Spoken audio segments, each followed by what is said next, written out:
Kahapon pa lang nagpunta na kami sa mga bahay-bahay nila. At pinagsabihan namin sila na magpunta na po sila rito kasi nga masyado mapanganib at napakalakas ng bagyo. At pag hindi sila pumunta rito, magkakandak po kami ng forced evacuation.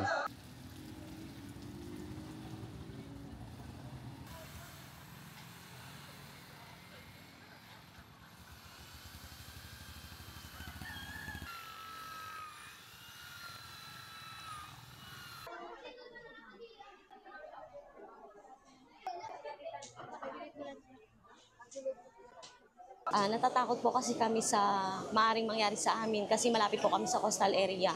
Maari po kasi bumaha sa amin or yung bahay po kasi namin is light materials na kumbaga pwede po siyang maanod at delikado po para sa mga bata. Kaya nagpunta po kami rito para sa kaligtasan na rin po nila.